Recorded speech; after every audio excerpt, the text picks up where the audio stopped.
Is this the strangest situation that you've seen in a trade demand so soon after a contract is negotiated and signed for a 25-year-old kid to say, I'm not playing back? If you give us some perspective, have you ever seen something so strange?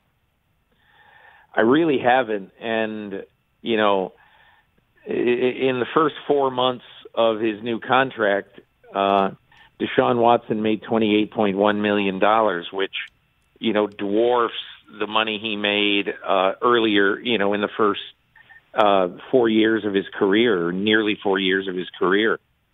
So, you know, it is weird. It's very strange. And I don't think 5 years ago that I shouldn't say this. I'm not sure that 5 years ago that a quarterback he felt like he had been wronged by the owner of his team. I'm not sure 5 years ago a quarterback is going to say, that's it, I'm never playing for this team again. But quarterbacks are gaining the power in the NFL. You saw Tom Brady pick up and go where he wanted to go. Matthew Stafford told the Lions, I want out. The Lions complied. Carson Wentz, I want out. The Eagles complied. And we'll see if Houston complies. The difference is that there has never been in NFL history a quarterback who is in his prime at such a young age.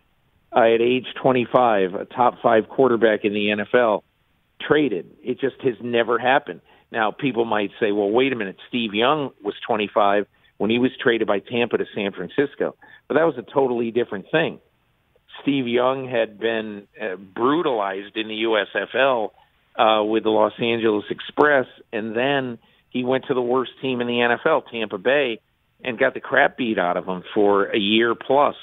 And so, you know, he wasn't what Deshaun Watson is right now. Watson's coming off one of the best years in the NFL for a quarterback in 2020. So that's why this is so different from anything I think most of us, if not all of us, have ever seen. And no team wants to be the team that goes forward with that trade and sees him win right away somewhere else. I mean, that's what they're not going to want to see him go hoist a trophy elsewhere. So I'm sure there's that double whammy. Yet you don't want to play with a quarterback who's angry, who's not going to want to be out there. Do you believe that he has taken his last snap in Houston? You know, Suzy, I've thought about this a lot, and I come down on two factoids. That Deshaun Watson has never had to make a decision like this in his life and stand there and get a lot of disdain thrown his way because everybody's on his side now. But at some point, I think that some of the feeling is probably going to go against him. He's a Boy Scout. He's a perfect guy. He's been a great player and a great Houston Texan.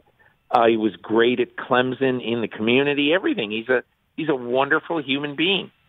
But on the other hand, Nick Caserio takes this job after being in New England for 2 decades. And the thing we don't know about Nick Caserio, he has watched Bill Belichick make every decision through the Patriots dynasty, winning 6 Super Bowls. But he himself has never had to make a big decision. Never. So I don't know how Deshaun Watson's going to handle it. I don't know how Nick Caserio is going to handle it. They're both playing hardball for now, and we'll see. But honestly, Suzy, one of Deshaun Watson's friends, somebody who's close to him, told me this week that the money is not going to mean anything to Deshaun. That if he says he's not playing for the Texans, he said, I think you can take it to the bank.